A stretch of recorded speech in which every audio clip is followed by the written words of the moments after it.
Kelly Smith said that the technology to pass through the Van Allen radiation belts has yet to be invented. We must solve these challenges before we send people through this region of space. He says we must first develop protection before we can send people through this region of space, meaning the technology to go through the radiation belts with humans on board and survive has yet to be invented. And believe me, they cannot go today, so it would be simply impossible for them to have gone with 1960s technology on the first attempt. It's simply impossible. Hey friends, thanks so much for tuning in. It is wonderful to have you all back, and I want to thank each and every one of you for your kind-hearted support, whether it be through Patreon or liking these videos, sharing them.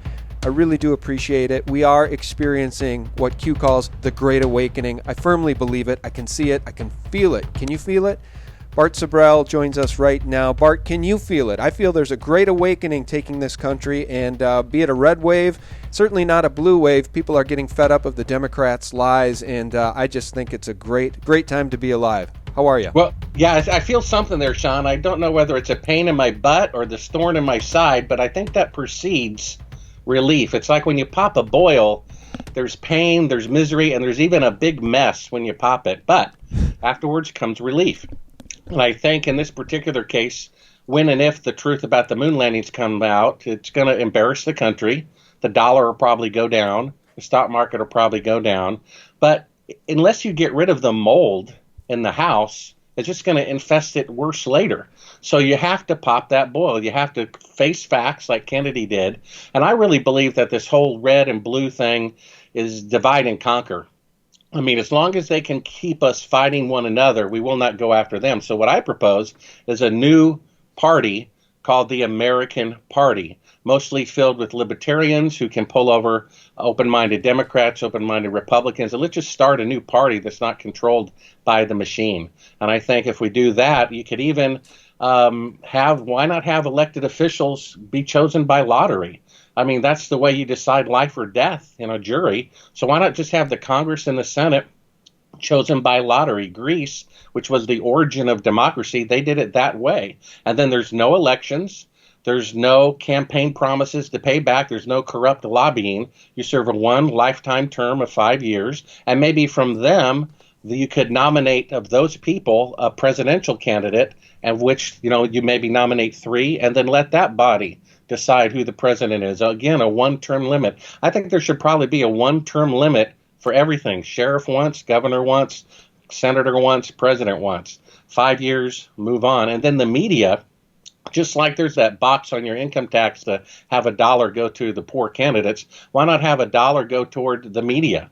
And have the media be a non-profit organization. I mean, the amendment that says a free press is being violated every second of every day because it's no longer free. It's owned by the corporations. So how can that be free? So right now, a corporate-owned media is actually a violation of the Constitution, which says it's to be a free press, not a corporately owned press. So then you could have a lottery choosing reporters, people like myself, yourself, Luke Radowski, and Ben Swan, people like that, and have them become the media. And as it was once required to have public service announcements, you now require every radio station, every TV station in the country to do 1 hour of news every night by reporters chosen by lottery, financed by the government as a nonprofit organization. No, let me jump in and say this.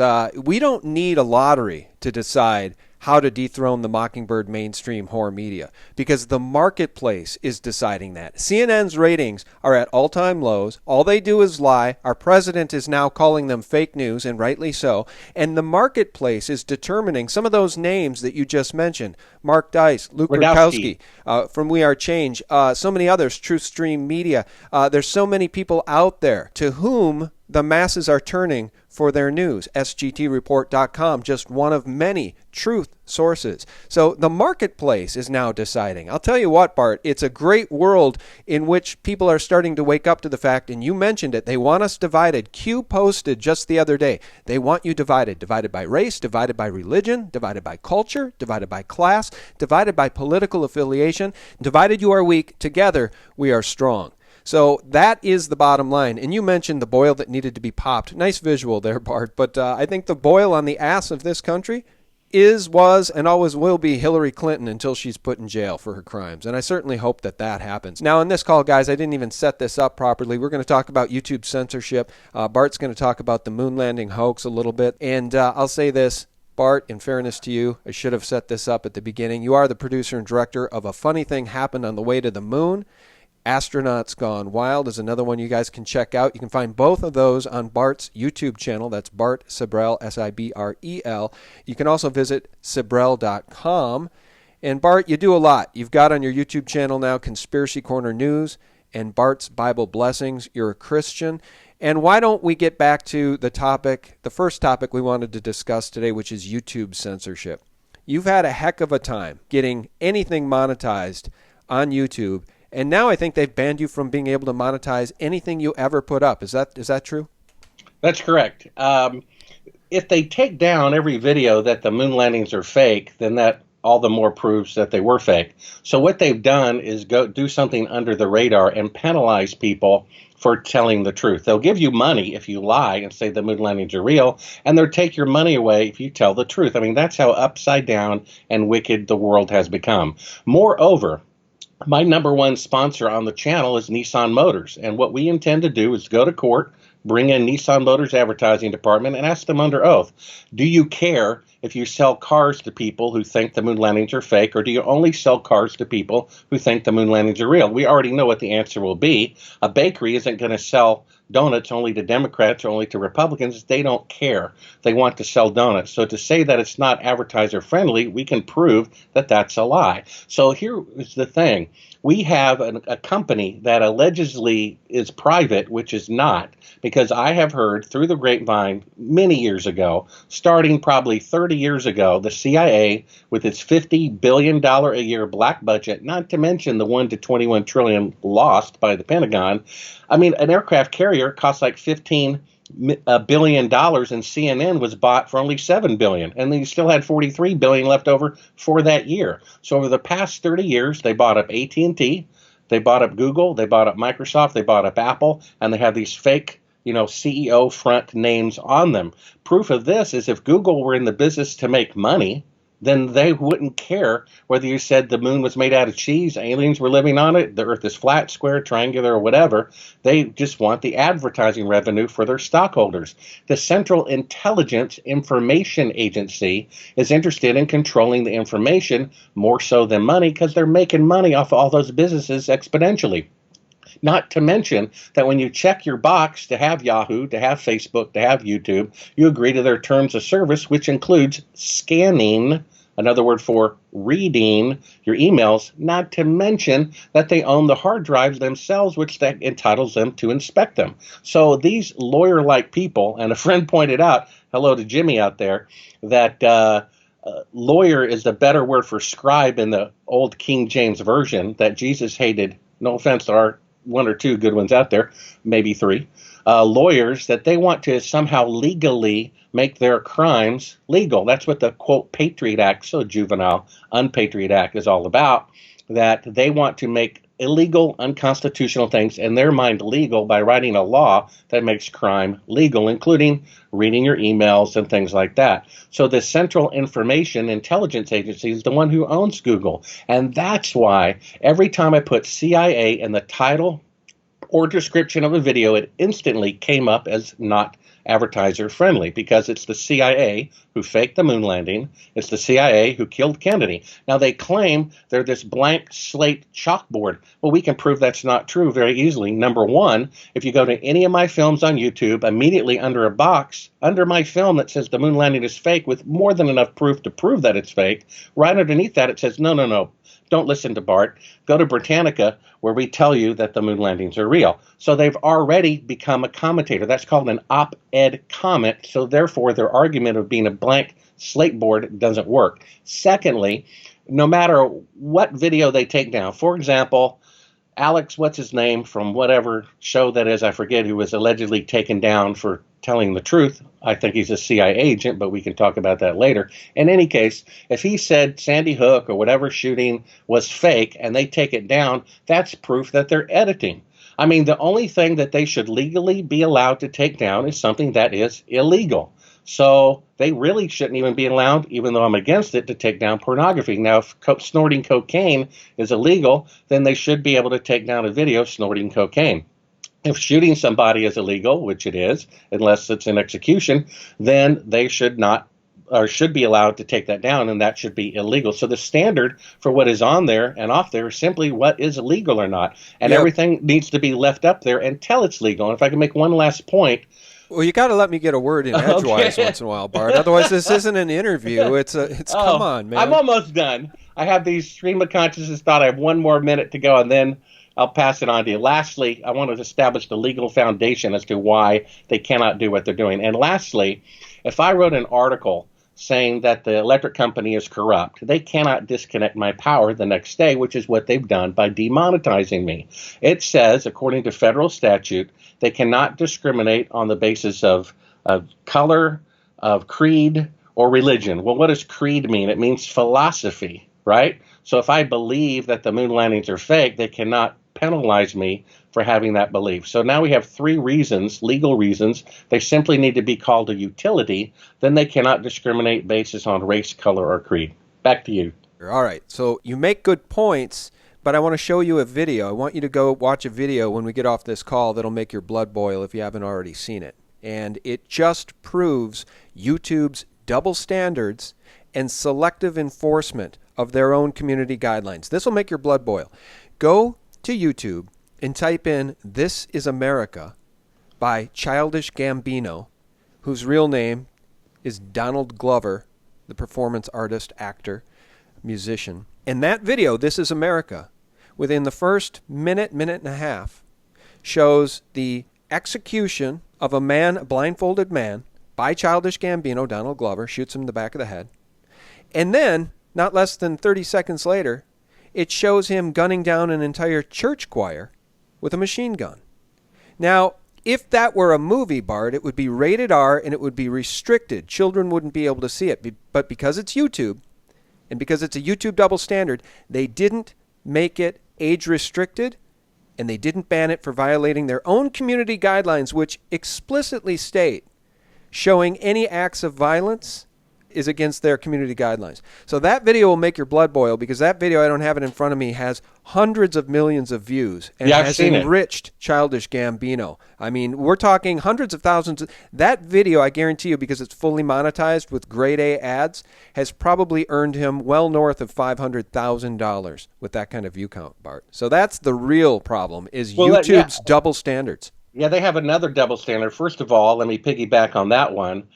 I saw that video. It's completely outrageous. Not that it's not an expression of free speech. So really, if we follow the free speech guidelines, they, in a way, if you argue that, should leave that up. However, what they've done is that contradiction. When Buzz Aldrin punches me, which is him breaking the law, me being right, after all, I'm just expressing freedom of speech, and sticks and stones can break your bones, but names will never hurt you. He punches me, and that was age restricted because I got punched in the face for saying the truth. Now that they age restricted. Now here's another contradiction about monetization. I just uploaded several things. Right now they're unlisted so that I can control when I share them. But a lot of these are monetized because they think there's, some copyrighted music or whatever in there. I don't really care about that. But the point is, I thought my channel was not worthy to be monetized. And yet when I upload, Sound of Silence or Stairway to Heaven or whatever it is, they jump on it and they monetize it for other people who think the moon landings are real on my channel. You see what I'm saying? So the idea that my channel is not advertiser friendly, they only are doing it to penalize me personally, because other things on my channel are monetized by other people. Yeah, that's right. And they've done that to many a YouTuber, and what they're trying to do is de-incentivize truth. If there's too much truth being spoken on any one channel, they want to put you in the penalty box so that you get worn out, because nobody can do this for free for very darn long. Nobody can do an excellent job doing it for free for very darn long, I should say. All right, I want to ask you about the moon landings. Now, I think that you and I are probably on the same page, but I think this is a very divisive topic. I would say that probably most of the public still believes men went to the moon and landed there. Some, even Q, has said, yeah, the moon landings were real, and there are secret space programs that may flush that out a little bit. Your thoughts on the secret space programs versus what NASA says they did in the late 60s and early 70s? The problem with the moon landing conspiracy is, if you look up who shot JFK, not only does that also have a box underneath it saying, let me assure you that Oswald did do it. So if you look up any video about the moon landings being fake, it says underneath it, let us reassure you they're real. And if you look up any video about who killed Kennedy, and that it's not Oswald, it assures you that it is Oswald, for one. Go to, by the way, little side note, why the Earth is flat. There's nothing underneath it, because they don't mind you learning a lie that the Earth is flat. Believe me, it's a sphere. And that's just to discredit people who think that the moon landings are real, are fake, because they were fake, and they're trying to put them in the same crazy box as people who believe that the Earth is flat. But another story. The problem with this is, no matter who killed Kennedy, whether it was Oswald, the Russians, the mob, or the CIA, which I believe it was, and no matter who did 9/11, whether it was the Saudis or bin Laden or the CIA, who I believe it was, and or the Mossad. Or the Mossad or whatever, I think they were probably eyewitnesses to it and probably knew about it in advance, but I doubt if they carried it out themselves, because if that got discovered, then they would no longer be an ally of the United States, which is what they very much want to remain. So the thing is, whoever did 9/11, 3,000 people are still dead. Whoever did kill Kennedy, he's still dead. But the moon landing, as far as I know, is the only positive conspiracy. And so instead of saying to somebody, hey, Oswald didn't do it, proof of that is that the assassin was assassinated, which is pretty logical. And hey, people, so many people don't know about Building 7. It boggles my mind. I know people in the military who, you mentioned Building 7, they're like, what is that? Good job, fake media. And so they're willing to accept that 2,000 engineers would risk their reputation saying that building did not go down by a kerosene fire. Never has in the history of the world. However, what they have done is done a positive conspiracy. It's like your home team won the Super Bowl by putting drugs in the Gatorade of the other team and making them lethargic. And if I try to prove that, you're ready to punch me in the face. So what we're trying to do in this instance is not reveal a slightly different truth, even though Kennedy is dead but killed by this person. 9/11 did happen but done by this person. We're trying to say this great candy is not candy. And we're trying to take it away from people. And basically the good thing is that 4 out of 5 people who watch a funny thing happened on the way to the moon, who previously thought that the moon landings are real, reversed their mind. I've got a security guard in my building. He found out who I was. He said, you're insulting me. You're insulting the military. How dare you say that? I gave him a copy of my film, and I didn't really expect anything of it. And he immediately said, I'm sorry. I agree that the moon landings are fake. If you want to put one link, Sean, in the description of your video, put the link to that article from the Sleuth Journal, which basically said this: did astronauts go 1,000 times farther 50 years ago than they can today? That one sentence proves they didn't go. And that link has all the reasons why they didn't go, as well as links to all the films. And if you want to show one picture at this point, go to the part about 30 minutes or so into the film where we show the shadows, and show the last shadow. In fact, I'm going to assume you're showing it while I'm describing this. You see the astronaut shadow is going at 12 o'clock. And then you see the shadow of a rock going at 9 o'clock. Now, these two objects are 5 feet apart from one another. This just dawned on me like 2 weeks ago, Sean. This is all the proof that we need to prove that the moon landings are fake. Yeah, I got a secret tape with the CIA telling them not to answer questions until 4 seconds go by to prove, that they're farther away from the moon, from the Earth than they really were, and they never left Earth orbit. What a surprise. 50 years later, they still cannot leave Earth orbit. But look at this one picture. They claim, and then put beside it the one that precedes it, which is the shadows of the 2 telephone poles, going the same direction. The sun is 93 million miles away. It's 1,000 times the diameter of the Earth. So all the shadows, if you go out in a parking lot, during the day, high noon, no clouds, your shadow and your friend's shadow, they will never, ever, ever, ever intersect. And yet in this picture, 2 objects, 5 feet apart, intersect at 90 degrees, which means it was shot with electrical light, which means it was on Earth. End of story. This one picture is all that you need. Out of all the films out there on the internet that try to reassure the public that the moon landings are real when they're not, they never, ever can argue out this photograph. They never mention it. This one photograph from Apollo 14 proves they did not go to the moon. Now, the idea that they went with secret crews and communed with aliens, they don't care why you think they have the capability to go to the moon, only that you do. And believe me, they cannot go today, so it would be simply impossible for them to have gone with 1960s technology on the first attempt. It's simply impossible. Well, I do want to say this, Bart. I think that one of the most important things I can share with people who are skeptical about whether we went or didn't go is that NASA, in its own words, with NASA astronaut Don Pettit, said that they have since destroyed all of the technology that got him to the moon, and it would be a painful process to build it back again. Now, does that make any sense? I'll play that clip right here. I'd go to the moon in a nanosecond. The problem is we don't have the technology to do that anymore. We used to, but we destroyed that technology, and it's a painful process to build it back again. And then there's this clip, Bart, which you know very well, in which one of these NASA scientists, who was around during the NASA missions, by the way, says that they lost all of the telemetry data that would prove conclusively that NASA actually went to the moon and landed there and returned men safely to Earth. I haven't seen anything that indicates the telemetry data is even in existence, and as I said, even if we had it, we don't have the machines to play it back. But your own research has shown the telemetry data is missing. That's right. It's just nonsensical, Bart. It's nonsensical. It doesn't add up. Their story just doesn't add up. And then you've got the Van Allen radiation belts to deal with. You've got the whole idea of trying to safely land the lunar lander with reverse thrusters. They couldn't do it on Earth in practice, but they did it successfully, they say, the very first time and repeatedly on the moon. It just, none of it adds up, Bart. Yeah, I mean, let's talk about that first clip, or the clip that you just showed with Don Pettit. By the way, I sent him a big coupon. I think it was $300 for Ruth Chris Steakhouse, because I really appreciate what he had to say. And basically, he's saying that they spent $150 billion in today's dollars on the technology to go to the moon on the first attempt. And then they took all the equipment and all the schematics and they threw them in a furnace.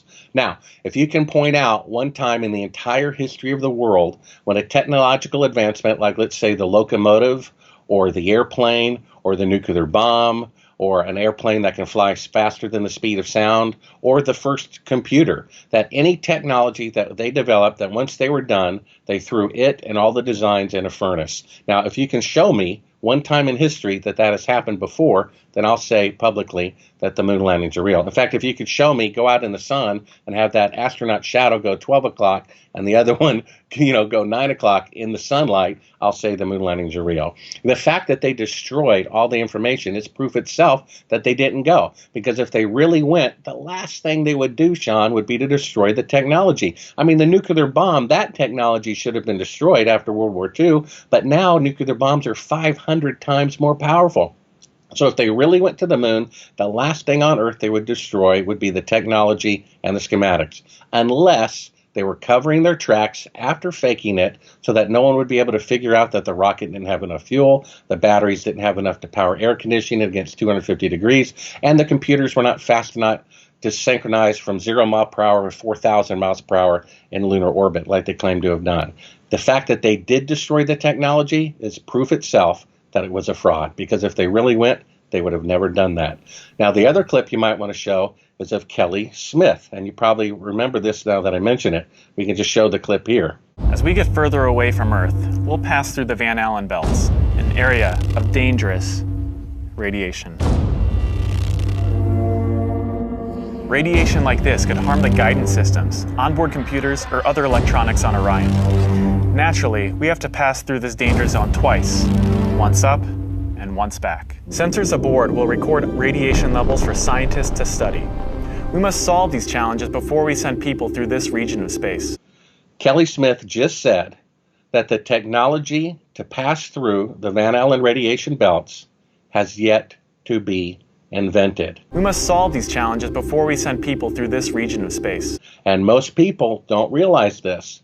But about 1,000 miles up is a layer of radiation, anywhere from 25 to 35,000 miles thick, that they would have to go through to reach the moon and back. In fact, it's the only time in human history where humans are said to have gone through the radiation. So the Orion project 3 years ago sent up a spacecraft into the radiation belts with 2 Geiger counters, U-turned and came back, and to read those Geiger counter readings. Not only did Kelly Smith say it's dangerous radiation, he says we must first develop protection before we can send people through this region of space, meaning the technology to go through the radiation belts with humans on board and survive has yet to be invented. I'm going to go ahead and mention something special. I will tie in a new video, digitized, edited, and ready to go, that someone sent me from like 1958 or 59 or 61. I don't know the exact year because on the reel of footage you can't tell, but it has even the countdown before it. It's a television program, I think, called Science Today, in which they went into great detail about the radiation belts. The inner belt is more than 7,000 times a safe dose, and the outer belt is more than 70,000 times a safe dose. They say so on national TV. I just got the reel and I just uploaded it. It's a private link, and we'll go ahead and tie it in with this. I'll put it on your channel, my channel, wherever. And it shows that the radiation belt is insurmountable. And even George Bush Jr., clever as he was, during one of the moon anniversaries, he says we're going to return to the moon as a logical first step to Mars and beyond after we learn how to protect astronauts from the lethal radiation. Well, wait a minute. You need to learn that first. And if we already did it 6 times, why would we go from a bicycle back to a tricycle? Why would it be a logical first step to Mars and beyond if we were already there 6 times? Yeah.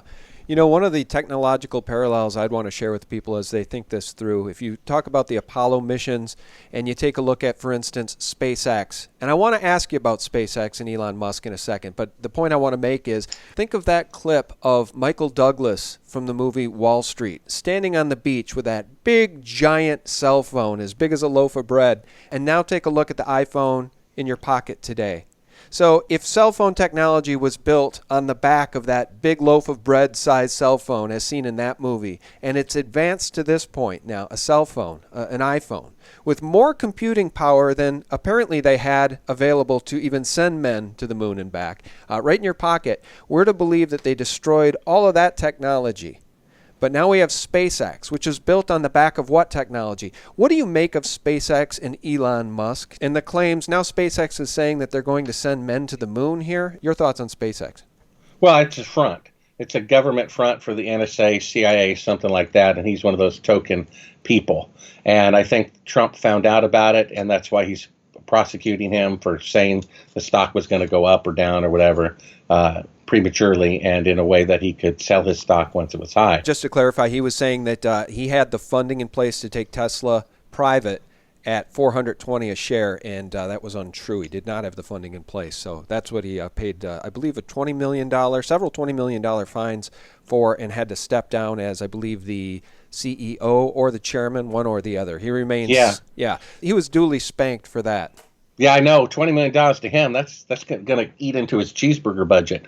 But one of the interesting things about him is that he and his company was able to land a rocket vertically. However, it took them at least 5 attempts. Now, most people don't know this, but the space shuttle has 5 onboard computers because the thing cannot be flown manually. It's impossible because it's so aerodynamically sensitive to come in and glide on that exact spot that it cannot be done manually. A computer does it, and they have 1 computer and 4 backup computers because if all those computers fail, the thing will crash. And so you have to have this incredible computer processing power in order to land something vertically. Why you would do it in the first place instead of a parachute is, to me, completely illogical. I agree, it's just a waste of fuel. It is. Well, I agree, and I don't understand.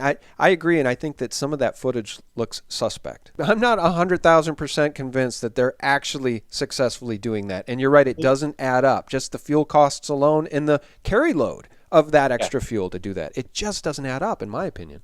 Well, maybe they were doing it because it is a test for a lunar landing vehicle to be used for the first time. The greater point is this. Let's just assume that those landings are real. It still took them at least 5, and might have been more, before they did it successfully for the first time, and I think that was last year. So basically, we have the very first vertical landing rocket occurred in 2017, not in 1969 on the very first attempt. Do you understand that? Because that was a vertical rocket allegedly landing on the moon that Neil Armstrong couldn't even fly successfully. The best pilot in the world could not fly that successfully on Earth, much less in the unproven environment of 1/6 gravity, in the lunar atmosphere.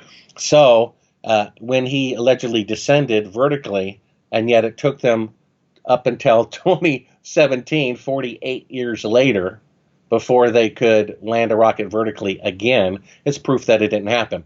I mean, Lindbergh flew across the Atlantic in 1927. Would it be 50 years before any nation on Earth would be able to fly across the Atlantic in an airplane? And yet that's what we're told to believe. 50 years later, there were millions and millions of aircraft had been built that broke the sound barrier, that flew up to 20 miles high, that were 747s, the size of a condo building, with multiple units being lifted off of the ground. In fact, the 747 was developed a decade later with a decade newer technology than Apollo, and it still took a year and a half longer than going to the moon for the first time, and it took 162 engine failures before they could lift that fuselage off the ground. And yet, the most complicated flying mission ever designed worked on the first occasion, which has never happened in the history of aviation, not even with the simplest machine, the Wright brothers motorized kite. I don't know how many times it took for them to get off the ground, just a few feet, but it took many times. And yet they're saying the most complicated flying machine, the most complicated flying mission of all time in the entire history of aerospace worked on the first occasion when a 747 built with 10 years better technology after millions of aircraft had already been built took 162 engine failures before the 163rd one lifted the fuselage off the ground. Yeah. Well, let me ask you this then. Musk is saying that he wants to launch the first humans to Mars in 2024. Your thoughts on the plausibility of Elon Musk sending people to Mars in 2024? Well, I wish I had money to bet opposite of that. If I had someone who would take me up on it, I could become a trillionaire with $1, because I would give them 1,000,000,000 to 1 odds on that one. What they're using is the wimpy technology. The wimpy technology is the character from Popeye where he says, "I'll pay you for that hamburger next Tuesday." Let me tell you this. After the last alleged moon mission in 1972 and 1978, they said we'll have men back on the moon by 1980. 1980, they said we'll have men on the moon in 90. And 90, they said 2000. And 2000, they said 2010. And 2010, they said 2020. And now they're saying in 2018, we might have men on the moon by 2030. I mean, come on. It's like a mirage you never get to, and people forget. I mean, Comedy Central, that show, The Daily Report or whatever, which was surprisingly open-minded, even though it was pro-Democrat, they pointed out time and time again the idiocy of the Democratic Party as well as the Republican Party. And they had on these clips about how we're going to deal with the immigration problem next year. And they started talking about this in the 70s. They had a clip of guys saying we'll do it next year in the 70s, next year in the 80s, next year in the 90s, next year in 2000, next year in 2010. And it's the same wimpy theology that they're using to return to the moon, go to Mars. They make this goal in the future. Everyone forgets about it. And then at that time, they make another goal into the future. It's this mirage we never get to. I mean, they just now learned how to land a rocket vertically, which they'd have to do to land on the moon because you can't use balloons or parachutes because there's no air. And they just now are figuring out a way to possibly go through the Van Allen radiation belts, and it gets better. I call up NASA and I said, "Hey, I'm a journalist with the Sleuth Journal. I'd like to interview Kelly Smith." "Oh, no, that's forbidden." And rightly so, right? He's not available for any interviews after, oops, he acknowledged that the moon landings were fake. And then I said, okay, that's all right. I understand you had 2 Geiger counters on board here to measure the radiation, which I'm about to show you a video in which the inner belt is 7,000 times an acceptable dose and the outer belt is 70,000 times an acceptable dose. And I said, can I please have those Geiger counter readings? And get this, Sean, here's what they said. "Oh, I'm sorry, Mr. Sibrel, that information is classified." And I'm like, "Oh, when they sent probes to measure the temperature of the sun, that was not classified. When they sent probes, taxpayer funded, to Jupiter to find out how much helium is in Jupiter's atmosphere, that was not classified. So why would a measurement of nature, simply the amount of radiation in the radiation belts, why would that information be classified? There's no reason whatsoever, unless disclosing it would prove that the astronauts never went through it to reach the moon." Yeah. Yeah, I think the problem with this topic as it relates to NASA and truthiness is that the story is a little bit like the official story of 9/11, Bart. It doesn't stand up to scrutiny if you examine it on a point-by-point basis. There's too many flaws and too many questions and contradictions in the official story from my perspective. And before I lose you, Bart, I want to ask you about one very famous person right now, and his name is Joe Rogan. And the reason I bring him up is because Joe Rogan and you, I've heard him say this, Joe Rogan and you had dinner once, and he was one of the premier skeptics in the world as it pertains to questioning NASA's official story about the Apollo moon landings. And now he's sort of come full circle, and he says, you know what, I'm a dumb guy. I really am not smart enough to be able to say whether we went or not. He's whistling a completely different tune. He used to be so into the idea that NASA was lying about the moon missions that he took you out to dinner. What do you think happened to Joe Rogan? Did the CIA get to Joe and say, look, your platform's a little too big, you need to knock this stuff off? Because he's not much of a conspiracy researcher anymore. He's really kind of a toe the official line guy to a large extent.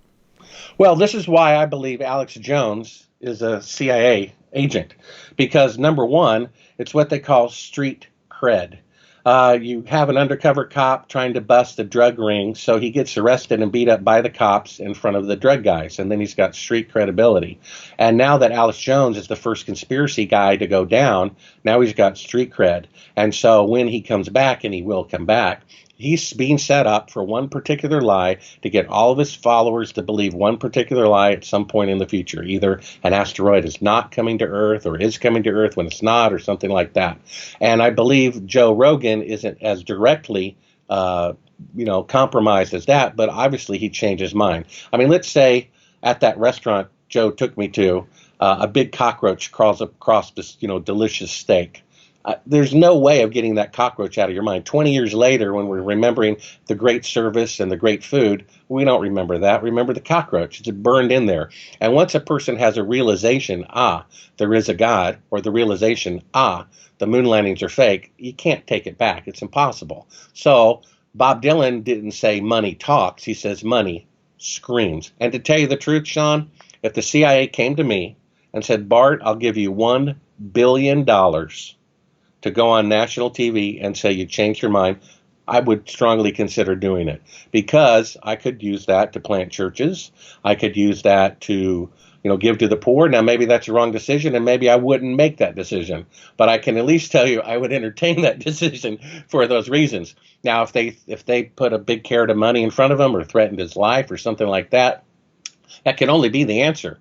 I mean, I talked to him at length, around 3 hours or something we were spent together, and he was one of the first big supporters of me, my work, and the project. I mean, he was totally convinced that the moon landings are fake, and I don't see how you can unthink that and unbelieve that, And with all the evidence that we have, again, if one ingredient at the salad bar has arsenic in it, the whole salad bar is shut down. And all we have to do is look at that one picture with the shadows going 12 o'clock and 9 o'clock.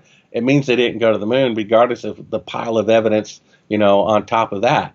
And so why he's doing that, I don't know, other than I believe he was threatened or bribed or blackmailed or something like that. And beware, everybody, of Alex Jones, because Alex Jones will not talk about the moon landings being fake. And that's the number one thing.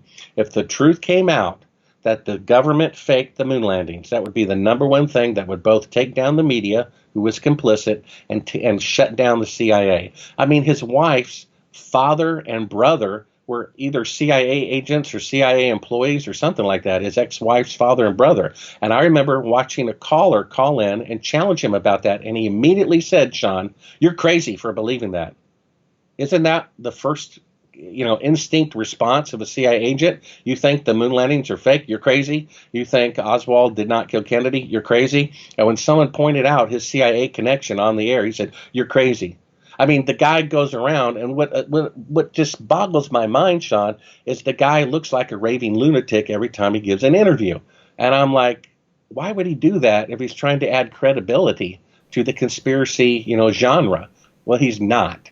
He's trying to make conspiracy, theorists look nutty, and by being nutty, and he was taken down for street cred, so that when he comes back, and he will come back, he can have this, great, proof that he's a true truther. If he was, he would have had me on. So many people have called him up and begged him to have me on the show because I can prove just in conversation that the moon landings are fake, and he will not have me on there because that's the number one weak Achilles tendon of the CIA, and that's why he won't have me on the show, and that's one of the reasons he's CIA, that and his ex-wife CIA contacts, and this, street cred for being taking him down. So beware of Alex Jones. All righty. Well, I'll tell you what, Bart, we're running out of time here, so what I want to do is give you an opportunity to sort of have the final word on anything that we've talked about, and tell people how they can find your YouTube channel. I know it's not monetized. The fascists at YouTube really need to be brought to heel. Final word from Bart Sibrel. Well, maybe if we made a video in which the people who are opposed to the truth are machine gunned down, in a reenactment, maybe that would get on the air and make us a lot of money, because obviously they don't care if you show things like that. And you have to ask them why. Why would they, age restrict someone being punched for telling the truth, and then have these seeds being planted of mowing down people in churches because they want these seeds planted? That's how wicked they are. The CIA wants social chaos so that we will not unify against them, and they're planting the seeds of these people addicted to the internet who are on psychiatric drugs, and they're planting the seeds to go out and to start shooting people in churches. That's why the thing is not taken down, because they're doing it deliberately. I mean, that's how wicked they are. And they will not take these words down, because if they do, it'll all prove that it's right. So if we keep up the good work, we can take them down with their own bullets, which is their own platform. And I agree, that's the number one thing that needs to be done. I mean, Facebook, YouTube, Yahoo, they are utilities. You need electricity to operate your business. You need social media now in today's society to operate your business. I need YouTube in order to promote my videos, to have a platform for it. Therefore, they're utilities, and they cannot penalize us in any way whatsoever for criticizing the electric company, the platform, which according to utility regulations, they cannot discriminate based on race, color, or creed. And creed is simply your philosophy, your way of thinking. If anyone wants to listen in or read more, watch the movies, be sure to check out the link in this video for the article. Did they go 1,000 times farther 50 years ago than they can today? That'll have all the links to the films. Or go simply to Sibrel, S as in Sam, I, B as in boy, R-E-L, Sibrel.com, and it'll have buttons to go to all of these links. And I want to just say, SGT Reports, one of the best channels on the entire internet. It's an honor to be here. I just so much appreciate your passion, and I'm sorry if my passion gets in the way of you sharing sometimes. It's like I wanted to thoroughly say this and take a breather, and I appreciate you letting me do that. My pleasure. Not a problem, Bart, and I want to thank you for your time as well. And guys, if you haven't seen it, do watch A Funny Thing Happened on the Way to the Moon. Honestly, if you haven't seen it, it's really a must-watch. Bart, you're ahead of your time on that one, and I want to thank you for joining us today. No problemo. Good to see you. You too. And guys, thank you so much for tuning in. You know how much we appreciate it. Do check us out for real news, the antidote to corporate propaganda 24/7 at SGTreport.com. And of course, on YouTube at SGT Report. Guys, thanks so much. God bless. You're going to see arrests, and then you're going to see indictments, and then you're going to see convictions. They are scared to death.